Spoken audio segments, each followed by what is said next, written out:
No Saber Direito desta semana, a professora Manuela Silva apresenta um curso sobre a Lei Geral de Proteção de Dados Pessoais, a LGPD. Você vai conhecer princípios e direitos dos titulares, a não aplicação do tratamento de dados e a comunicação de incidente de segurança. Veja a aula 3.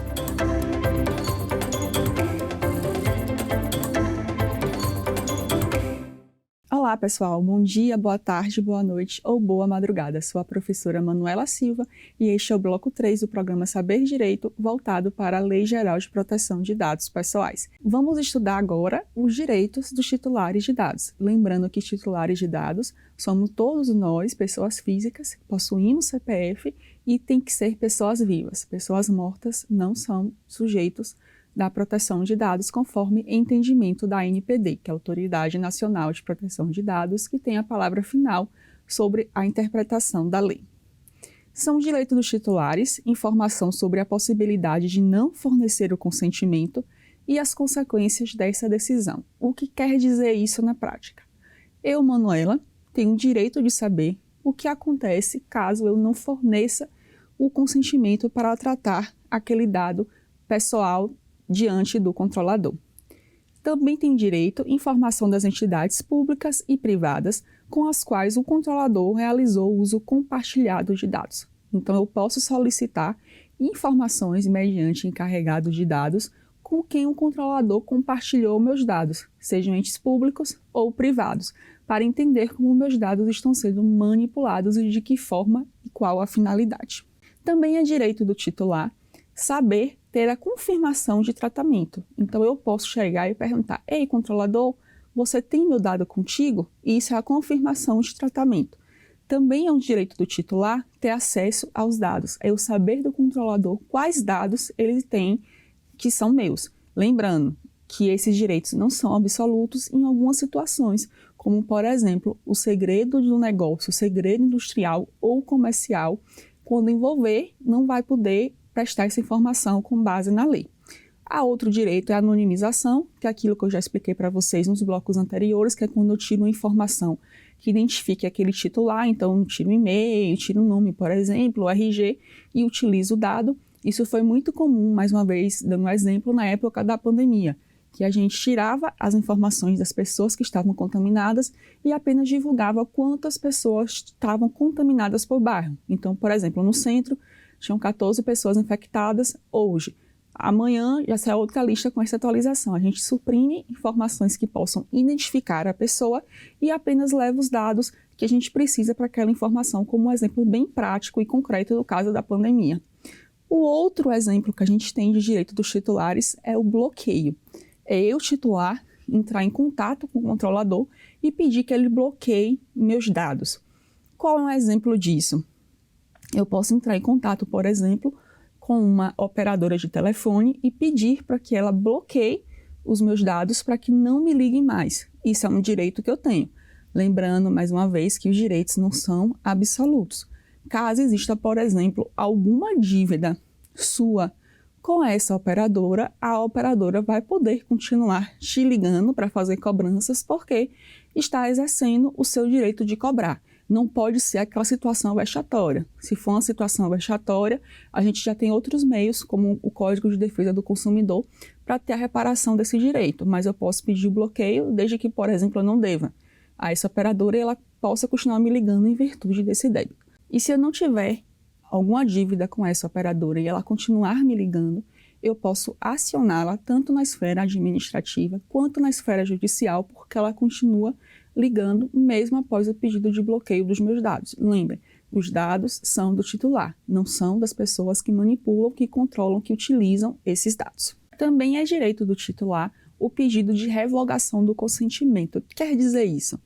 Em outro bloco de aula, nós comentamos sobre o consentimento, que é aquele pedido que o controlador faz e que ele tem que comprovar que não houve falha, não houve vício para tratar um determinado dado do titular.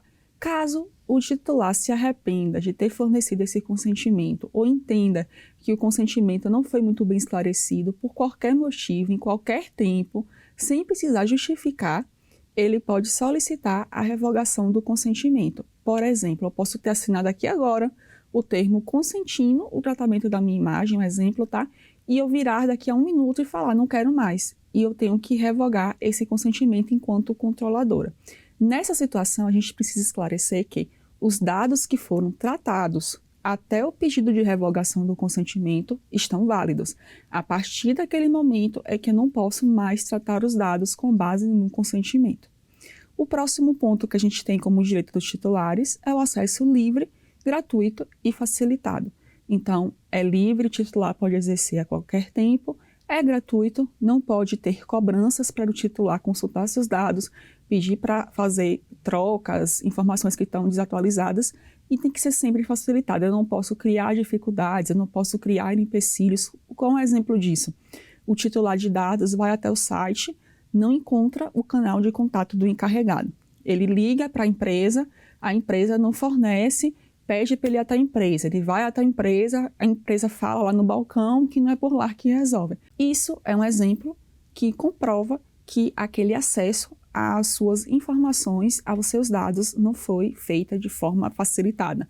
Foram criados vários empecilhos, várias dificuldades para que ele tenha acesso a essa informação, e isso não pode acontecer. Outra coisa que não pode acontecer é cobranças para que o titular faça essa consulta aos seus dados, ou então que ele faça uma alteração de um dado que esteja desatualizado. Por exemplo, para acessar o encarregado de dados, ele manda um e-mail para o canal do titular, o canal do titular responde que ele precisa fazer o pagamento ou de um Pix ou de um boleto para que aquela informação seja feita, seja repassada para ele. Isso não pode acontecer, porque a lei fala que o acesso é livre, gratuito e facilitado em relação a isso.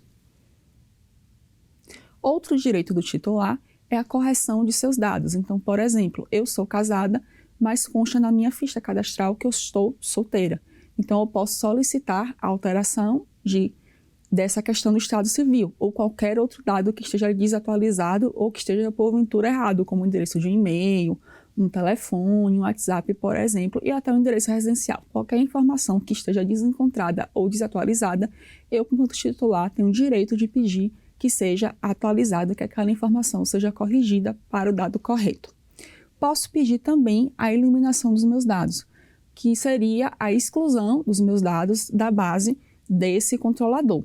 Como eu falei para vocês, tem algumas coisas que o direito não é absoluto. A eliminação é alguma delas. Por quê?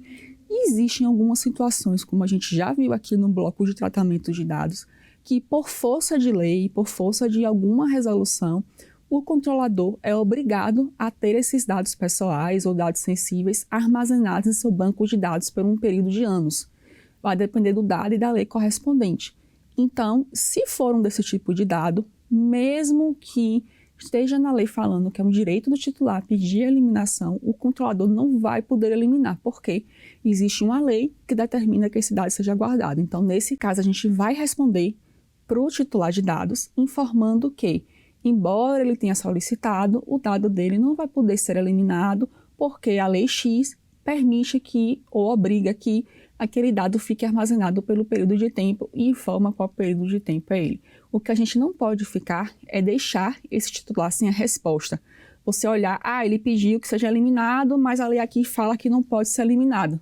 E deixar ele sem resposta, não. Ele tem que ser respondido no prazo de lei. Tá certo? A gente tem que sempre responder e dizer o porquê não pode fazer ou porquê não vai fazer. Tudo bem? Outro direito que a gente tem enquanto titular é o direito à portabilidade.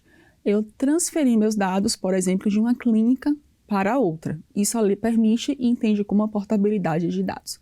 Os titulares de dados também, como a gente já comentou aqui ao longo das aulas, pode exercer seus direitos via PROCON, por exemplo, via NPD e via judicial. Então, ele pode acionar um desses três para pedir a reparação ou que o controlador faça ou deixe de fazer alguma coisa relacionada ao tratamento de seus dados.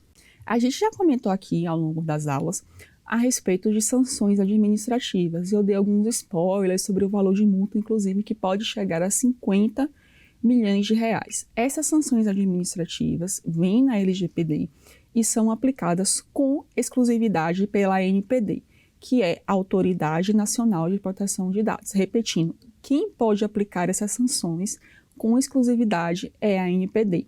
Caso você queira ir para a Justiça, também é possível. Você pode pedir uma reparação por danos morais, por danos materiais, ou uma retirada, como foi aquele caso que eu contei para vocês da mãe que pediu a retirada da foto da filha da rede social da academia de natação. Mas você pode ir das duas frentes, lembrando que a sanção administrativa é exclusividade de aplicação da INPD. E quais são essas sanções administrativas tão temidas pelos controladores? Vamos identificar cada uma agora. Elas estão no artigo 52 da LGPD e a primeira é advertência, com prazo para que sejam adotadas medidas coercitivas. E a advertência é a sanção mais simples. Eu te advirto por você ter feito alguma coisa errada e vou te dar um prazo para que você corrija o seu erro em relação ao tratamento de dados. A outra sanção administrativa é uma multa simples de até 2% do faturamento da pessoa jurídica, limitada a 50 bilhões de reais. E vem a cereja do bolo agora, por infração.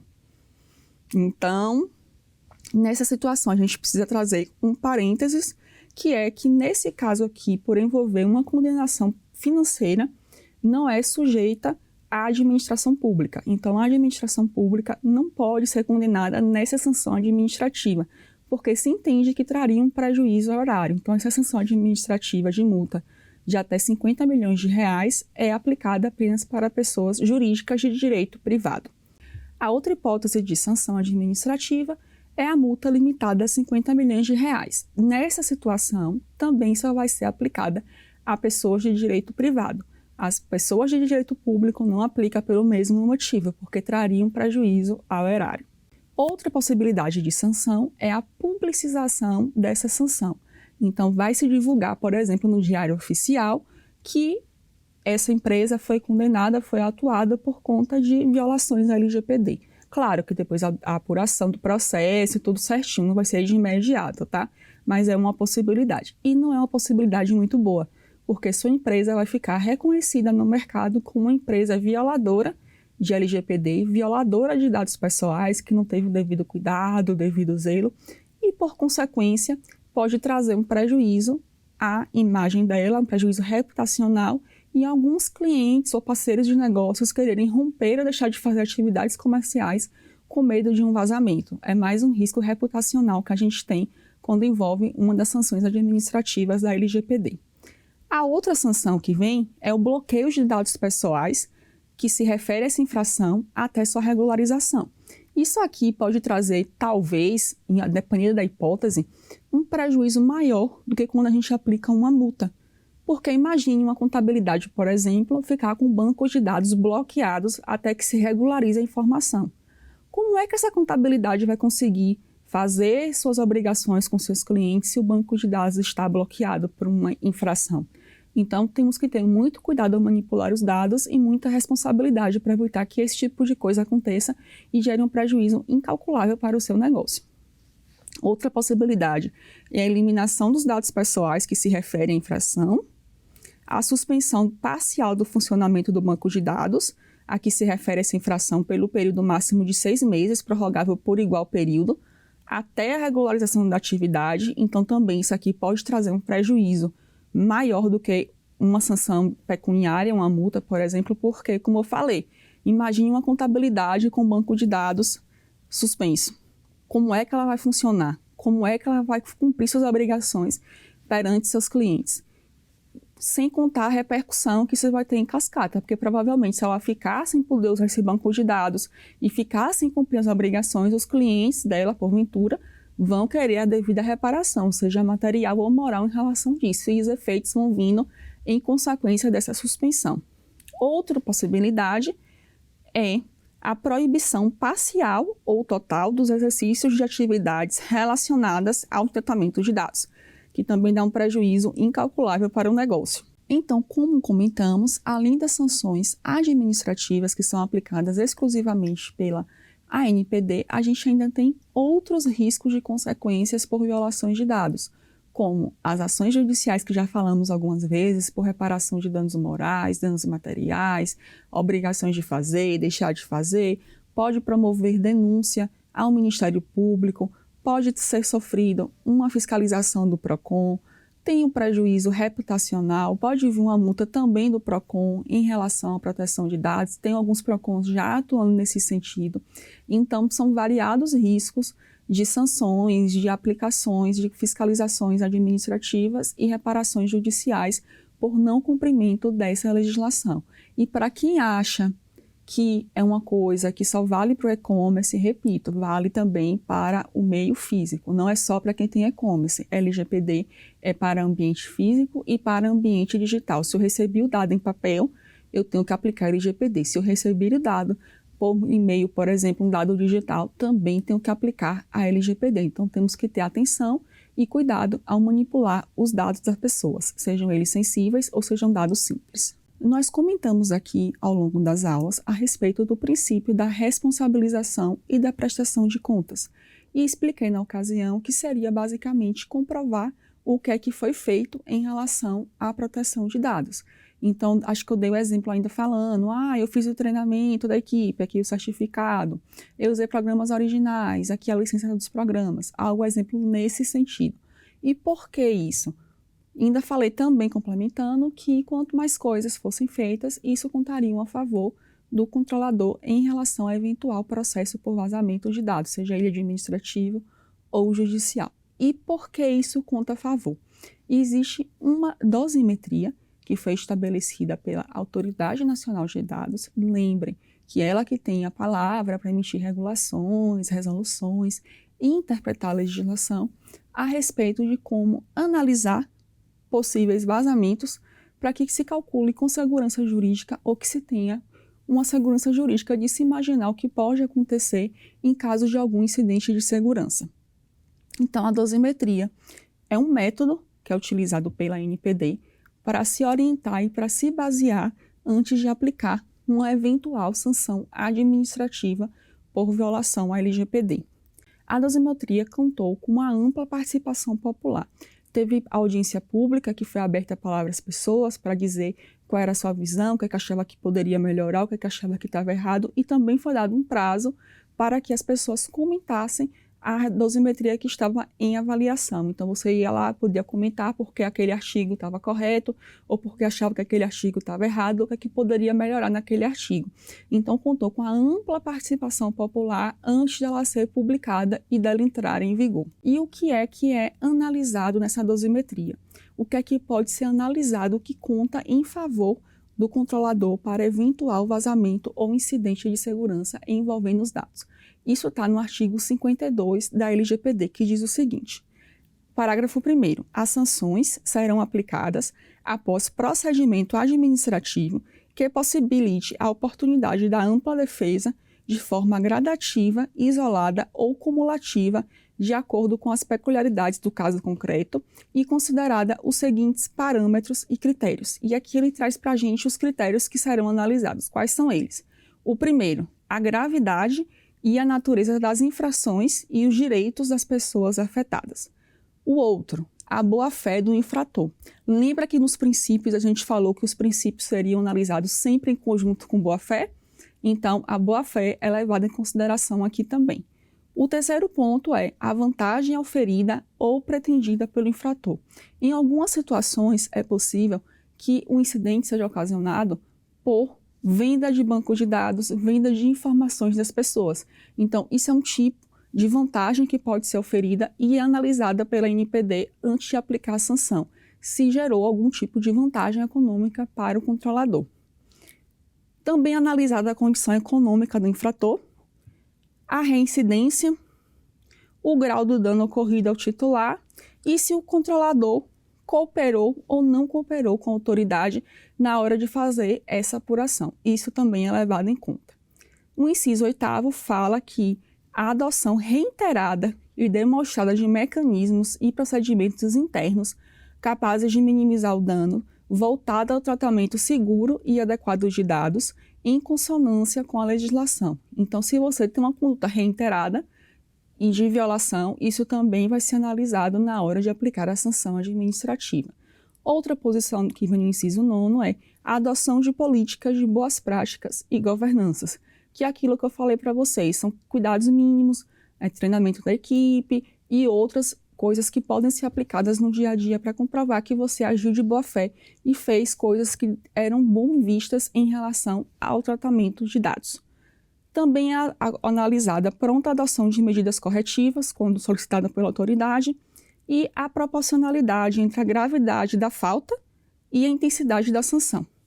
Então, esses pontos são analisados pela autoridade antes de aplicar uma sanção administrativa relacionada ao incidente ou vazamento de dados pessoais. Outro ponto que também é analisado e que vem nesse artigo é a proporcionalidade entre a gravidade da falta e a intensidade da sanção. Então, isso também é um ponto que a ANPD analisa antes de determinar a sanção administrativa que será aplicada. No cálculo do valor da multa, também será analisado o faturamento total da empresa ou do grupo de empresas, quando não for disponível o valor do faturamento no ramo da atividade empresarial que ocorreu em infração. Então, se a sua empresa não tem disponível de forma pública ou não seja possível a ANPD identificar, ela pode levar em consideração o faturamento do grupo econômico na hora de aplicar aquela multa de 2%, de até 2%, limitada a 50 milhões de reais. O produto de arrecadação dessas multas aplicadas pela ANPD, inscritas ou não na dívida ativa, serão destinadas ao Fundo de Defesa de Direitos Difusos, que trata o artigo 13º da Lei 7.347. Então, aqui a gente já sabe para onde é que essas multas vão ser destinadas. Então, ela já explica para a gente os critérios, como é que é analisado, o que acontece caso eu não tenha essa informação de faturamento disponível, não seja publicado, não possa ser descoberto pela ANPD quando requisitado, e para onde é que vai esse dinheiro arrecadado. Na análise de dosimetria, é estabelecido 3 critérios de sanções. A ANPD identificou uma sanção leve, uma sanção média e uma sanção grave.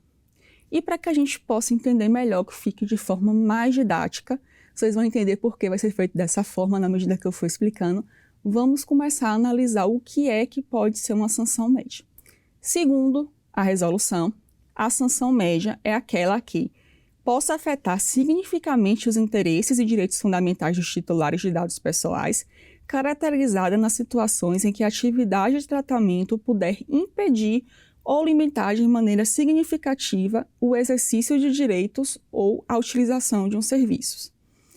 Também poderá ser sanção média quando ocasionar danos materiais ou morais aos titulares, tais como discriminação, violação à integridade física, ao direito de imagem e reputação, fraudes financeiras ou uso indevido de identidade, desde que não seja classificado como grave.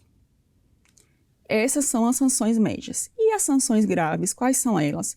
As sanções graves precisam de uma sanção média, que é essas duas que acabamos de ver, somada a mais uma dessas que vamos ler agora.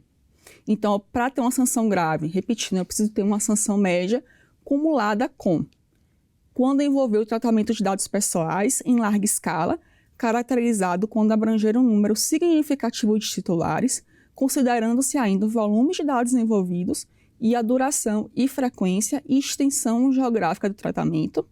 Pode ser também um infrator auferir ou pretender auferir vantagem econômica em decorrência da infração cometida e quando a infração implicar risco à vida dos titulares. São alguns exemplos do que a resolução fala que pode ser sanção grave. Lembrando que uma dessas 3 somada a uma da sanção média, tá bom? Então, para ser grave, sempre que tem que ter uma sanção média, mais uma dessa cumulativa. A outra possibilidade é de sanção grave, a média mais infração envolver tratamento de dados sensíveis ou dados pessoais de crianças, adolescentes e idosos. Lembre que eu comentei para vocês em relação ao tratamento de dados de crianças e adolescentes, que tem que ter um cuidado especial, uma observância especial, porque são pessoas tidas como vulneráveis. E aqui na dosimetria, ele também aponta que os dados de idosos também entram nessa questão de dados sensíveis para somar e virar uma sanção grave. A outra possibilidade, quando o infrator realizar o tratamento de dados pessoais sem amparo em uma das hipóteses legais previstas na LGPD. Outra possibilidade é o infrator realizar o tratamento com efeitos discriminatórios, ilícitos ou abusivos. Também pode ser quando verificada a adoção sistemática de práticas irregulares. E o que é que pode ser a adoção sistemática de práticas irregulares? Pode ser não ter encarregados de dados nomeados, pode ser não ter um mapeamento de dados, pode ser não respeitar as boas práticas, pode ser uma série de coisas que somadas dão a essa adoção sistemática de práticas irregulares. Eu vou fazer o quê? São ações que desrespeitam os ordenamentos da LGPD e os princípios de boa-fé, por exemplo. E também é considerada a obstrução à atividade de fiscalização. Então, quando o órgão fiscalizador for até você buscar informações e você tentar, de alguma forma, obstruir essa investigação, essa atividade, também somada a uma sanção média, pode ser considerada uma sanção grave. E o que era a sanção leve? A sanção leve, por exclusão, é o que não é a sanção média e nem é a sanção grave. Por isso que a gente teve que fazer dessa forma para ficar mais didático. Sanção média, sanção grave e a sanção leve. E nós tivemos, agora no final de abril, a publicação de mais uma resolução da NPD falando sobre a comunicação dos incidentes de segurança. Nós tivemos no final de abril a publicação de mais uma resolução envolvendo o tratamento de dados feita pela NPD, que foi mais especificamente a comunicação dos incidentes de segurança. É um documento que nos traz orientações e instruções de como, quando e o prazo para que essa comunicação seja feita à Autoridade Nacional de Proteção de Dados. Separamos aqui alguns trechos dessa resolução para comunicar e explicar a vocês da melhor forma que isso funciona. Vamos lá. Artigo 5º.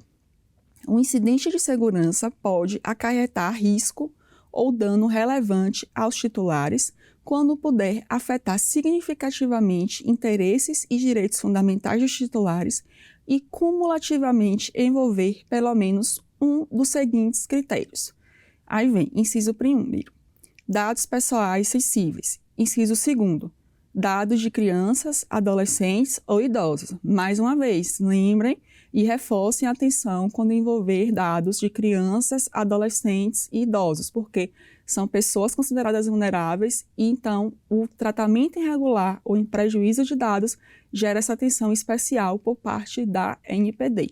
Dados financeiros também, dados de autenticação de sistemas, dados protegidos por sigilo legal, judicial ou profissional, ou dados em larga escala. Nesse ponto de dados de larga escala, a gente tem hoje em aberto um estudo para ser publicado e ter vinculação, que aponta que os dados de larga escala seriam no mínimo 2 milhões de dados de titular. Então, isso ainda está em aberto, possa ser que tenha uma mudança, está aberto até 31 de maio para consulta pública essa avaliação do estudo de tratamento de larga escala. Possa ser que diminua ou possa ser que aumente, mas nesse estudo preliminar aponta que é um dado de 2 milhões de titulares para ser considerado larga escala, fora os outros critérios que já vimos, que é a extensão territorial, duração, enfim. O parágrafo 2º fala: considera-se incidente com dados em larga escala aquele que abranger um número significativo de titulares, considerando ainda o volume de dados envolvidos, bem como a duração, a frequência e a extensão geográfica de localização. Lembrando que eu falei para vocês, hoje está em análise para ser número significativo 2 milhões de titulares. Para algumas empresas, isso é um número muito pequeno, porque o tratamento mínimo é 35 milhões, a depender da empresa, e para outras empresas, 2 milhões é um número muito grande. Eles não conseguem chegar nem perto deste universo de 2 milhões. Então, está em aberto para análise, para discussão com a população, e em breve teremos o martelo final em relação a esse número de tratamento de larga escala. E quem deve fazer essa comunicação do incidente de segurança? A resolução fala que a comunicação do incidente de segurança deverá ser feita pelo encarregado de dados, e ele, na comunicação, tem que apresentar documentação comprobatória que ele é encarregado de dados dessa empresa, ou por uma pessoa com procuração de poderes específicos para fazer essa comunicação. Então, essas duas figuras, de acordo com a resolução, podem fazer a comunicação do incidente de segurança à Autoridade Nacional de Proteção de Dados. Quem é encarregado de dados, eu já deixo a recomendação de fazer o cadastro, deixar o cadastro pronto no site da NPD, para que quando acontecer um incidente, não ter que fazer o cadastro ainda para iniciar os processos de comunicação. Então, você já deixa seu cadastro pronto vinculado à autoridade para facilitar essa comunicação quando acontecer um incidente. Porque a gente sabe que ele vai acontecer, só não sabe quando. Então, quando ele acontecer, nós temos que estar preparados para que possa fazer essa comunicação e reduzir os riscos de uma forma muito rápida. Por isso é importante também fazer as técnicas de anonimização para quando o dado vazar, não identificar quem foi essa pessoa, entre outras medidas que podem ser aplicadas no dia a dia para fazer esse tipo de prevenção. E o artigo 9º dessa resolução fala o seguinte: considera-se comunicação de forma direta e individualizada aquela realizada pelos meios usualmente utilizados pelo controlador para contactar o titular, tais como telefones, e-mails, mensagem eletrônica ou carta. Lembra que quando eu falei com vocês em outra aula sobre aquela questão de sempre pedir a atualização dos dados do titular quando ele comparecer ao seu negócio, quando ele comparecer à sua repartição? Porque em caso de precisar comunicar com ele, enviar uma documentação, alguma coisa, o endereço está atualizado, é por conta disso aqui. Porque quando acontecer o vazamento, quando acontecer um incidente, a gente precisa comunicar esse titular que isso aconteceu, para que ele tenha ciência. É uma prova de lealdade com o titular, é uma prova de boa-fé. E por que essa comunicação é importante? Para que ele fique sabendo que ocorreu um incidente e possa se prevenir e estar atento a possíveis golpes. Qual é um exemplo prático? Esse titular de dados, é um exemplo, tá, gente? Tem um financiamento de um veículo com o banco X. Ele atrasou o pagamento do financiamento, houve um vazamento de dados nesse banco e golpistas tiveram acesso a essas informações do titular de dados do financiamento. Então, com base nessas informações, ele liga para o titular e fala: olha, sou do banco X, eu vou mandar um boleto para o senhor para pagar o pagamento do financiamento que está atrasado do seu carro X, modelo tal, ano tal. Ele, quando ouvir essa informação, vai achar que realmente o banco que está entrando em contato com ele, porque deu todas as informações necessárias para aparentar ser o banco. Informou ano, informou modelo, cor, placa, valor da parcela e parcelas que estavam em abertas o vencimento. Se ele soubesse, se ele fosse comunicado que teve esse incidente de vazamento, ele ficaria mais atento para uma possível ligação dessa de golpistas e não pagaria o boleto. Então, por isso é muito importante sempre comunicar ao titular os vazamentos de dados para evitar esse tipo de prejuízo, esse tipo de situação. Por isso também é importante ter esse endereço atualizado, porque em caso de precisar comunicar, você saber para onde mandar essa carta, mandar esse e-mail ou fazer essa ligação. Mas tá, e quando não for possível comunicar esse titular, quando a gente não achar o endereço dele, quando o endereço dele estiver desatualizado, o que é que a gente vai fazer? O que é que a gente pode fazer se não tem mais o endereço dele ou se mandou a carta para o endereço que tinha e o correio devolveu a carta com a informação que mudou-se? O que é que a gente faz? 30 segundos para aquele pensamento, para vocês pensarem numa solução. Vamos lá.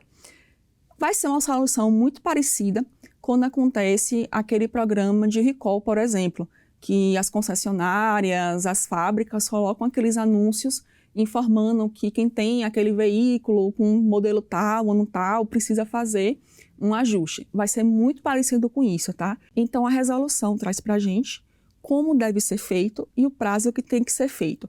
Vem escrito no artigo 9º, parágrafo 3º, que diz o seguinte: caso a comunicação direta e individualizada mostre-se inviável ou não seja possível identificar parcial ou integralmente os titulares afetados, o controlador deverá comunicar a ocorrência do incidente no prazo e com as informações definidas pelos meios de divulgação disponíveis, tais como sítio eletrônico, que é o site, aplicativos, mídias sociais e canais de atendimento ao titular, de modo que a comunicação permita o conhecimento amplo, com direta e fácil visualização pelo período mínimo de 3 meses.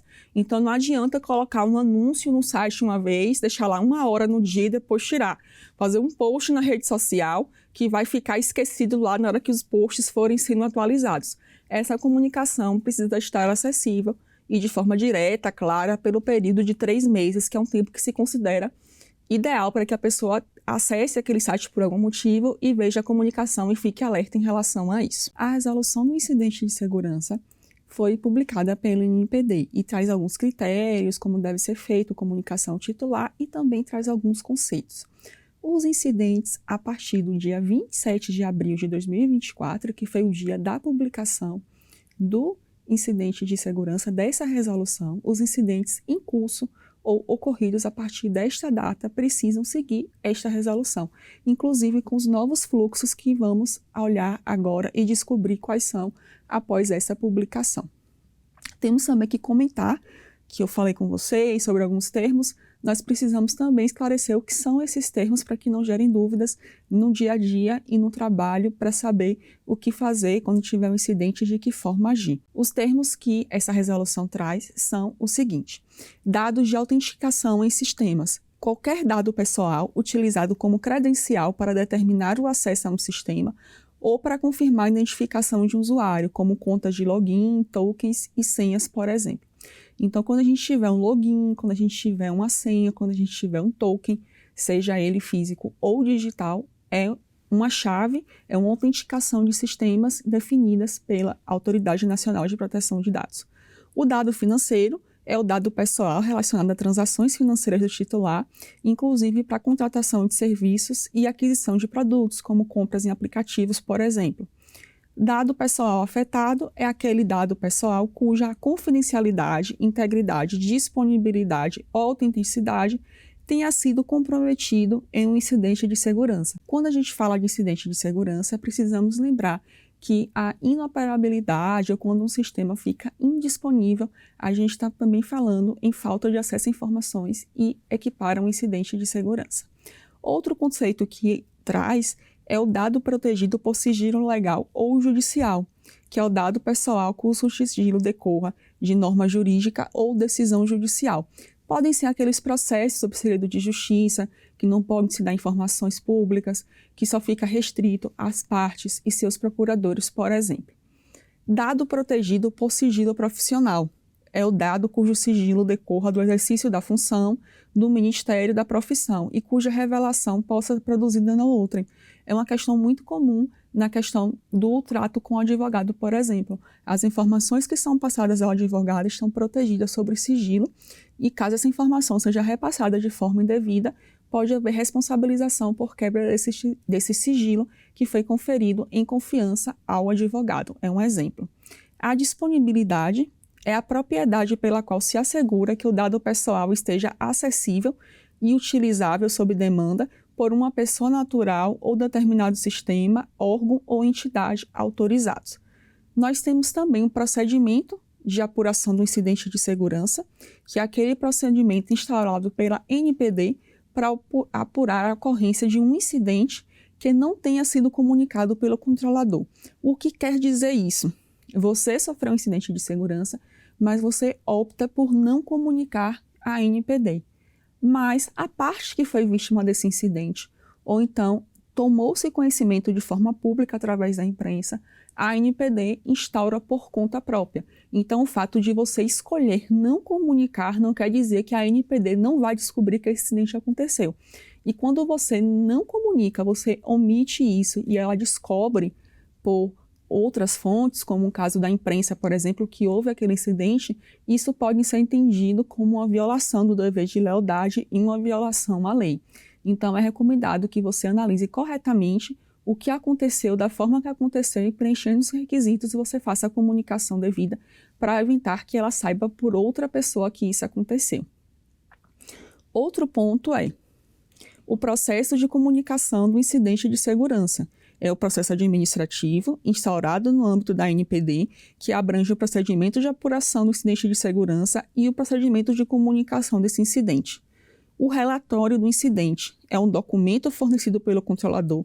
Então, você que sofreu um incidente vai providenciar esse relatório de incidente, contendo cópias em meio físico ou digital de dados, informações relevantes, para descrever o incidente e as providências adotadas para reverter ou mitigar os seus efeitos. Não basta você dizer à NPD que sofreu um incidente.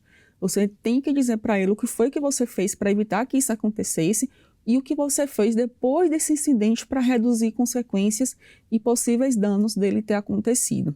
O relatório anual de incidentes é um documento específico responsável por compilar dados e estatísticas sobre incidentes de segurança da informação. Nós também temos algumas obrigações que são determinadas ao controlador, que é aquela pessoa que é responsável pela coleta de dados da empresa, que tem que adotar as medidas, como a gente já comentou aqui, adotar medidas necessárias para mitigar ou reverter os efeitos dos prejuízos gerados aos titulares. Então, eu vou criar novos mecanismos, vou identificar onde foi essa falha, eu vou corrigir essa falha, eu vou mostrar o que foi que eu fiz para diminuir essas consequências e para evitar que isso realmente aconteça no futuro, volte a acontecer. Isso é uma obrigação do controlador. Assegurar a efetividade do princípio da prestação de contas. Então, eu tenho que dizer o que foi que eu fiz. Lembra que a gente comentou na aula de princípios que a prestação de contas é você mostrar o que foi que você fez, o que você podia fazer, o que foi feito? Então, isso é efetividade, eu vou dizer, eu vou entregar essas provas, por exemplo, para comprovar o que foi que eu fiz, para prestar essas contas do que eu fiz. Outro ponto é promover a regra de boas práticas, estimular a promoção de cultura de tratamento de dados. Como é que a gente estimula essa promoção de cultura? Precisa ter um engajamento de toda a organização, principalmente vindo do alto escalão, para mostrar a importância e a conscientização. Então, a gente pode promover, por exemplo, semanas de conscientização, a gente pode promover rodas de conversas temáticas, a gente pode promover sessões de tirar dúvidas dessas áreas de operação, a gente pode fazer visitas técnicas para identificar possíveis erros e evitar que esses erros sejam sofridos por titulares e não nessa visita.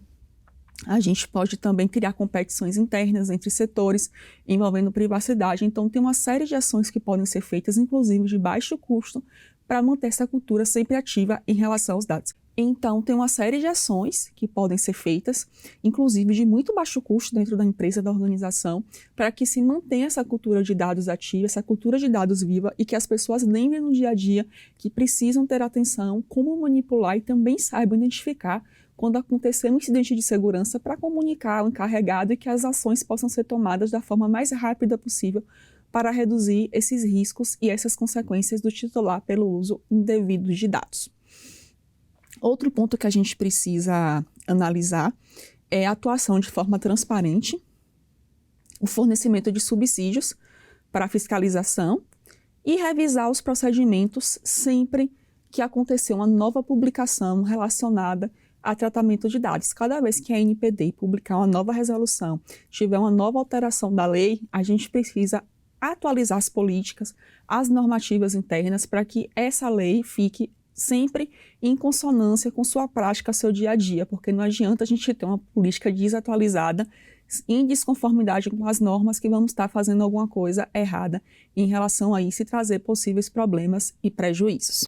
E nós já vimos essas comunicações, alguns conceitos introdutórios, a data que começou esse novo procedimento e qual é o prazo. Que prazo eu tenho um controlador para comunicar à autoridade desse incidente de segurança? A resolução diz para a gente que o prazo é de 3 dias úteis após o conhecimento dessa possível incidência, dessa possível violação da lei. E, Manuela, se eu não tenho certeza, eu estou com dúvida, eu não tenho as informações necessárias, eu não consegui apurar tudo que a lei pede, que essa resolução pede, porque acabou de acontecer, eu estou no olho do furacão. A recomendação que a gente passa, baseado no que já foi dito em alguns eventos públicos por representantes da NPD, é que faça a comunicação, informe a NPD que está sob suspeita de incidente, qual é essa suspeita e fale que vai complementar com as informações. Porque é importante que você tenha esse dever de lealdade e que você informe para ela, olha, aconteceu, eu não tenho como dizer agora o que foi que realmente aconteceu, a extensão do dano, porque eu ainda estou apurando, mas você fez a comunicação no prazo legal. E, paralelo a isso, você abre as investigações internas, vai apurar o que aconteceu, vai adotar as medidas que a lei pede, que essa resolução pede que sejam aplicadas, inclusive de reduzir riscos para o titular, e depois você complementa as informações para a autoridade. Essa é a orientação com base nas falas públicas dos representantes da NPD em alguns eventos recentes. Nessa comunicação de incidentes obrigatória no prazo de 3 dias, essa é a regra, salvo se tiver alguma legislação específica que altere esse prazo, mas se não tiver prazo de 3 dias, eu preciso comunicar à autoridade que houve esse incidente, o que foi que eu fiz, o que foi que eu adotei depois do incidente. Inclusive, eu tenho que dizer para ela os riscos identificados, os potenciais riscos identificados, e por que eu se demorei de comunicar, por que foi que me levou a essa demora ou perca do prazo de comunicação. Também eu preciso informar a data do incidente, quando for possível determiná-la, e o conhecimento, a data de conhecimento do controlador. Então, por exemplo, um exemplo que a gente não tem como determinar, hipotético, eu, controladora, acabei de abrir aqui o site de buscas e vi que a minha empresa sofreu um incidente de segurança. Eu acabei de tomar conhecimento, eu não sei quando esse incidente aconteceu, só está noticiado que ele aconteceu. Então, a partir disso, eu vou abrir as investigações e vou apurar. Nesse momento, eu não sei dizer quando ele aconteceu. Isso é um exemplo, tá? Situações que a pessoa, mas como é que eu não sei quando ele aconteceu? Esse é um exemplo bem clássico. Abri o site, está aqui a notícia que está fora do ar porque foi alvo de ataque. Não sei quando o ataque foi realizado, se foi agora, se foi 1 hora, se foi no início da manhã. Eu vou ainda investigar, ainda vou apurar. Então, isso é um exemplo prático de quando a gente não sabe quando o incidente aconteceu. Nessa comunicação, também vou passar os dados do encarregado, dados de contato do controlador, o total de titulares, se for possível determinar que tiveram seus dados afetados, as atividades de tratamento, e vou informar o controlador também que eu fiz a comunicação do titular ou se eu não fiz porque deixei de fazer.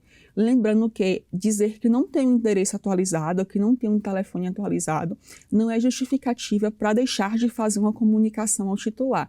A gente viu que a resolução informa que pode ser feito através de publicações em redes sociais, em sites pelo prazo mínimo de 3 meses. Então, não posso dizer para a NPD, olha, eu não comuniquei ao titular porque eu não tinha seu endereço. Eu não tinha o endereço dele, mandei a carta voltou que ele mudou. Eu faço o quê? Publico no site ou nas redes sociais pelo prazo de 3 meses, informo isso para a NPD e dou as evidências para a NPD com telas, publicações de que isso realmente aconteceu e que eu cumpri com o que a resolução manda de forma alternativa, mas cumpri a resolução. Sempre que eu tiver necessidade de complementar informações após essa comunicação inicial, é possível fazer, é permitido que isso seja feito e que você sempre comunique a autoridade do porquê demorou, porquê atrasou, do porquê não fez, mas que você sempre justifique porquê e dê essas informações complementares à medida sempre que elas forem sendo disponibilizadas ao controlador. A gente sabe que em algumas situações é muito complicado ter essa informação em tempo real, às vezes precisa de uma investigação, de uma questão mais apurada e pode levar alguns dias. Então a gente tem essa possibilidade de complementar essas informações, mas sempre com muita transparência e deixando claro do porquê demorou de fazer e porquê só foi feito após esse período. E como é que eu faço essa comunicação? A gente viu que a comunicação é feita pelo encarregado de dados, ele comprovando essa titularidade, essa nomeação, ou por uma pessoa responsável com procuração específica da empresa. E onde é que eu faço isso? Eu faço isso diretamente via um formulário que é disponibilizado no site da NPD. Eu vou lá, preencho as informações e entrego a documentação comprobatória de que realmente eu posso representar essa empresa ao fazer essa comunicação, ao levar essas informações do incidente de segurança.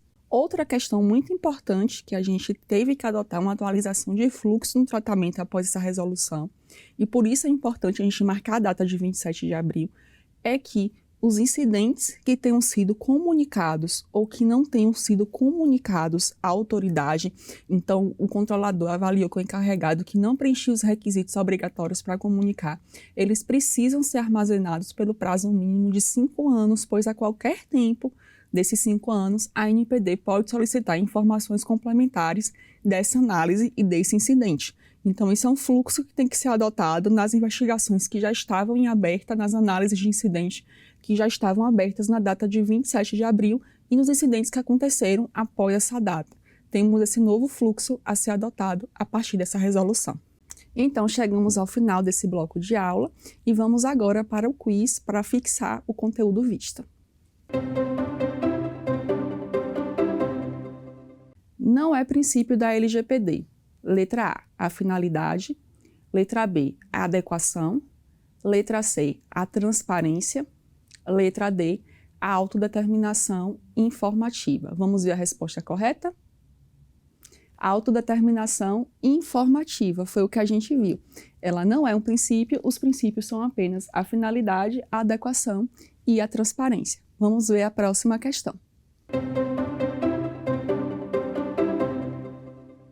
É princípio da LGPD proteger os direitos fundamentais, autodeterminação informativa, transparência e liberdade de expressão. Vamos ver a resposta correta. Transparência. Lembre que eu ainda pontuei na aula que eu não tinha como falar de LGPD sem falar do princípio da transparência, que é um direito do titular saber exatamente como seus dados estão sendo tratados, de que forma e por quê. Lembrando, sempre temos a exceção do segredo comercial ou industrial.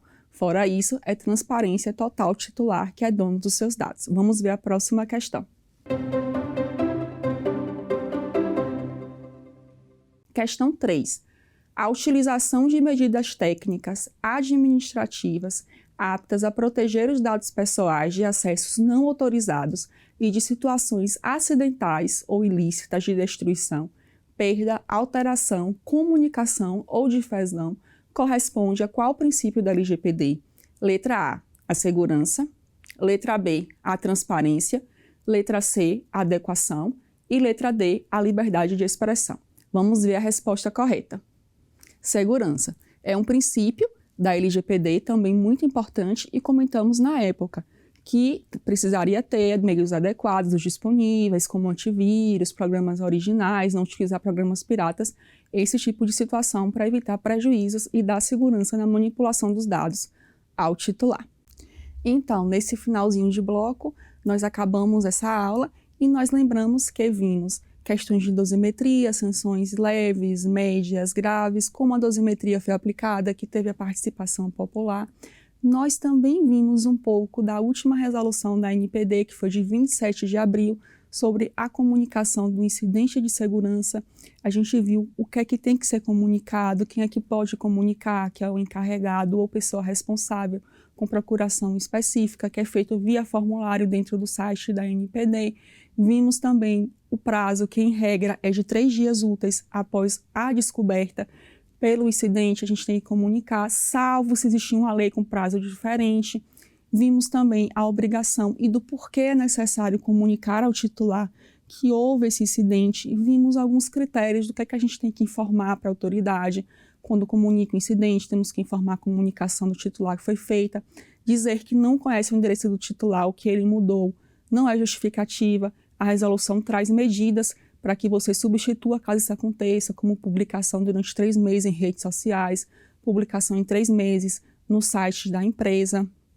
Nós temos uma série de ações que podem ser adotadas a partir dessa resolução, como a guarda pelo prazo mínimo de 5 anos dos incidentes que foram comunicados e não comunicados, porque, lembrando, a ANPD pode solicitar essa documentação para poder fazer uma possível apuração desse incidente, porque, lembrem, se você não comunicar, ou a parte pode comunicar, ou a ANPD pode ter notícia de outro meio e abrir para apurar o que aconteceu. Então, é muito importante garantir essa guarda dessa documentação para prestar essas informações e esclarecimentos quando solicitados. Eu sou Manuela Silva, obrigada pela presença e nos acompanhe nas redes sociais, @LGPD Sem Medo, para eventuais dúvidas e conversa mais próxima sobre esse tema.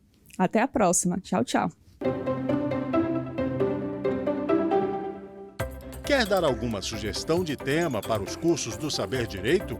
Então mande um e-mail para a gente, saberdireito@stf.jus.br. Você também pode estudar pela internet. Acesse o nosso site, radioetvjustiça.jus.br, ou pode rever as aulas no canal do YouTube, @Rádio e TV Justiça.